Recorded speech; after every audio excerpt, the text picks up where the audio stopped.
Menga dunyodagi eng mazali totli taomni keltiring. Bosh ustiga olam panoh. Odamlar, eshitmadim demanglar. Hazratlarning buyruqlari emishkan, dunyodagi eng shirin va eng achchiq taomni tayyorlab kim keltirsa, bir xalta oltin bilan mukofotlanarmish. Hey!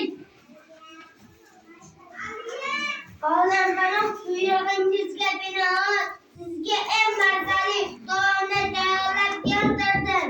Qurmaning go'shtidan tayyorlangan taom, tuyaning go'shtidan tayyorlangan taom. Olib keting, favqulodda olam panoh.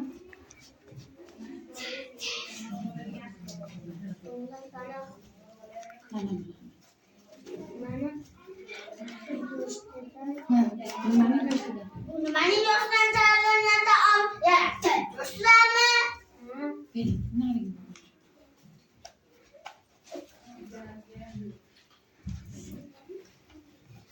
Olam panoh sizga dunyodagi eng achchiq taomni keltirdik. Nima uchun? Chunki dunyoda dildan achchiq, tildan shirin narsa yo'q. Barakalla, ofarin, jasanob. Dunyodagi eng shirin va eng achchiq narsa ham keldi. Saraybon, naqay olam panoh. Mahsullarda bir xato oltin bilan mukofotlar. Favqulodda olam panoh. Darhaqiqat azizlar, rivoyatimizning ma'nosi shuki, doimo til orqali yaxshi so'zlar aytilsa, mehr, do'stlik, ezgulik tarqaladi. Ammo yomon so'zlar aytilsa, dushmanlik, kina, alam, adovat tug'iladi. Shuning uchun dunyoda tildan achchiq, tildan shirin narsa yo'q deb bejiz emas. Til insonning eng buyuk boyligi. Uni to'g'ri ishlatish esa donolikdir.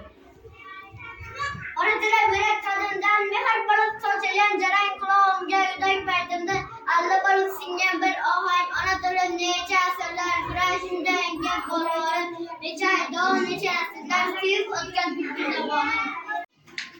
Ona tilim do'ppi kiygan so'z doim yangi yo'lcha atlasa, bir satrga tashlasangiz ko'z tovlanadi, ming qilasa. Ona tilim masal choy tamli, bulbul taqim muhabbat sheva lablarimni ko'chib, yum doim tanaffuzim men seva. Birinchi sahna ko'rinishidagilar chiqib ketdilar. Bo'lalar, Allah